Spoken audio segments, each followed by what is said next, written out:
All right, everybody, welcome. Throwback Thursday. What a special little thing here. My wife and I are watching soap. Now, many of you have no idea what I'm talking about. I'm going to put a few tags in this description. They were a close friend of mine. He started watching it. I recommended it to my Talk Hard co-host. So this is a show. It is from the 70s, and it is mocking the heyday of the soap operas of that era. So ABC has this show. It started in 77. I watched it a little bit later on. It started running in like repeat syndication late at night after, it was after all like the normal primetime television. I'm talking like 11:30 at night. So during the summers, I'd be allowed to stay up late and I'd watch this show. Now, this show, it is the guiltiest of guilty pleasure to make you laugh at all of the things that can make you feel uncomfortable. There are plot lines that are so insane. The show is meant to be this melodramatic, over the top parody, not only of really, and I got to be honest, not only of daytime soaps, but really everything. Like it deals with organized crime. It deals with the wartime vet. It deals with race. It deals with sexuality. It deals with interpersonal marriage relationships, cheaters, haters. This show is off the chain, right? It also shows that a person named Susan Harris, who I believe is a female, was radically successful with this show. But I didn't think females were that successful. Anyway, all right, so we want to derail the conversation here. So here's my thing. The show has this ensemble cast that play so well into their diverse character. And I don't mean diverse just because of ethnicity or anything like that. Like each character is extremely unique in how they are written. So for instance, I'm going to play a little bit of the footage. Um the show centers around two sisters, right? So you have Jessica is one sister, and she is, you know, a Nimrod, right? She's a dope. She plays these wild-eyed characters, completely oblivious. A lot of her jokes are somehow through her innocence or absurdity of the situations. It's just all about ridiculousness, right? And then the other sister, who is Mary, Mary is the grounded one and has more of like the white collar family, whereas Jessica had married up, right? She married Chester. They're extremely wealthy. He's a stockbroker, makes a ton of money, but he's also like a serial cheater.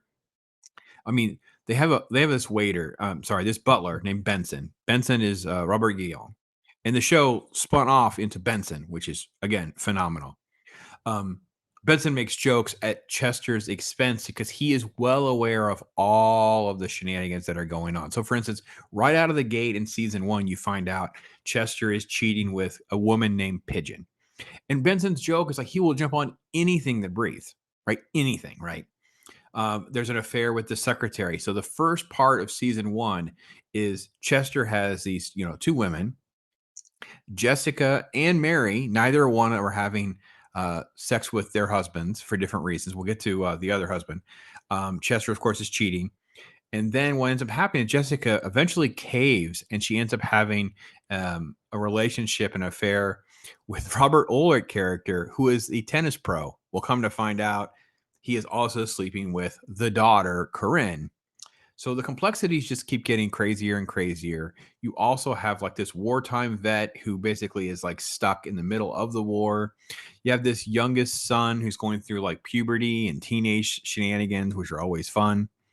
And Mary's husband, which is also brilliantly played. I mean, I can't tell you how much I really do love Bert. Robert Mulligan plays Bert. And Bert is actually her second husband because the first husband had died. Now, the show opens because Bert has killed the husband. Now, there's more to that story. It gets much more complicated. But because of that death of that first husband, it leads right into some of this drama that involves other sons and when his sons come up and who it is off the chart, fun and entertaining, and also offensive, uncomfortable, and cheesy and cheeky and silly because it is a parody. Like this is a mockery of other stuff. This is not like, I mean, they play up the serious moment, but they do it the same way a soap opera does, kind of like a dun dun dun moment rather than, oh my gosh, isn't this so impactful? Now, the key to the whole show, in my opinion, is these intros and outros that are done with this narrator, because this is sort of the trick to the whole thing. Is this? So let's play a little bit of this. Let me turn this volume up so you guys can get a good feel for this. This is the narration. Jessica Tate and Mary Campbell. The show's about two sisters, Jessica Tate, Mary Campbell. Jessica lives in a neighborhood known as Rich. Jessica likes life.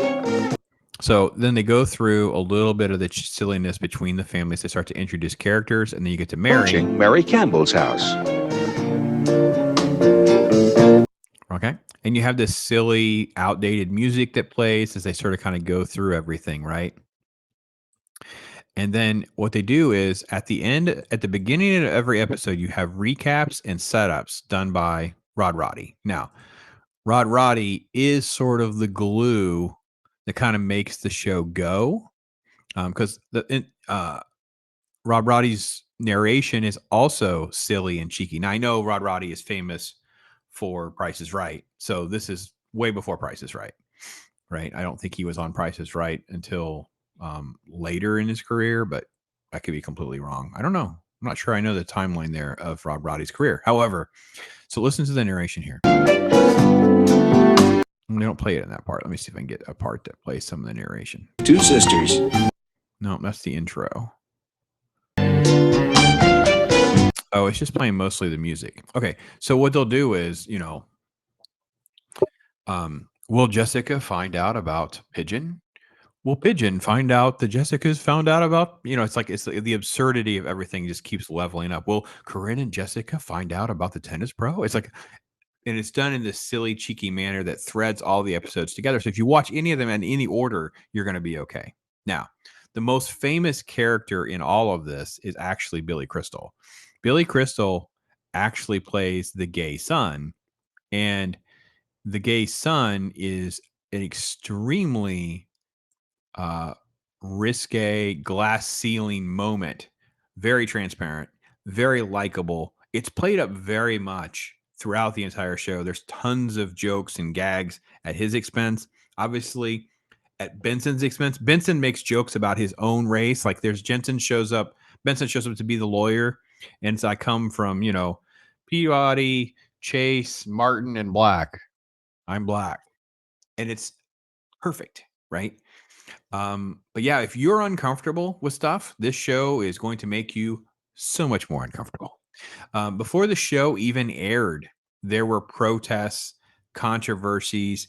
I think this actually back then, this was more boycotted by the far religious right, sort of like the churches and the Catholic churches talking about cheating in marriages and the infidelity, and it's glorifying all of that, even though it's really mocking and showing all of this stuff is a complete debacle. Like your takeaway should not be, oh, it's glorifying those things. Your takeaway is and should be, holy crap, this is a complete disaster and a nightmare.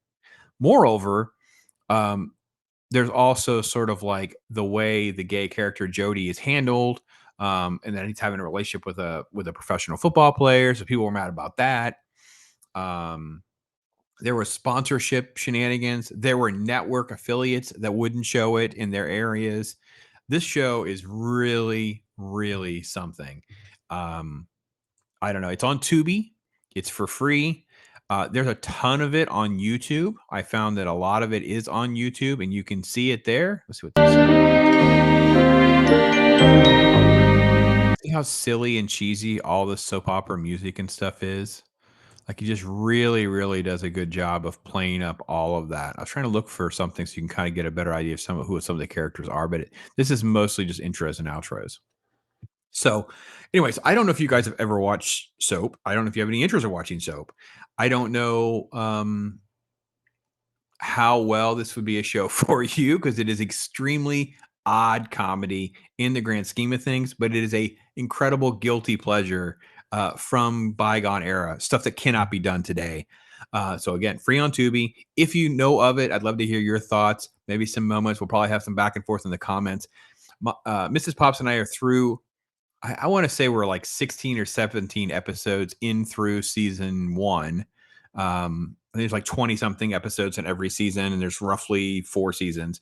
So, season one is really, really fun. I don't want to get too much into it because I really would love to rather see you guys talk about it, talk about things you like, dislike, give you a chance to, get a chance to watch some of it. And then maybe I'm going to come back and maybe do a video or two talking about this particular episode or this particular moment and things like that. Because some of the stuff you just can't do anymore.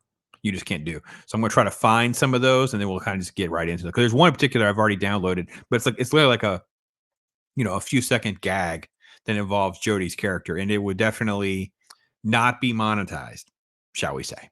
That's all I'm going to say. So with that, I am Pops. Thank you so much for watching. I appreciate you guys. Hopefully you're enjoying Throwback Thursday. Love your recommendations. Keep them coming. Talk to you soon. Talk hard.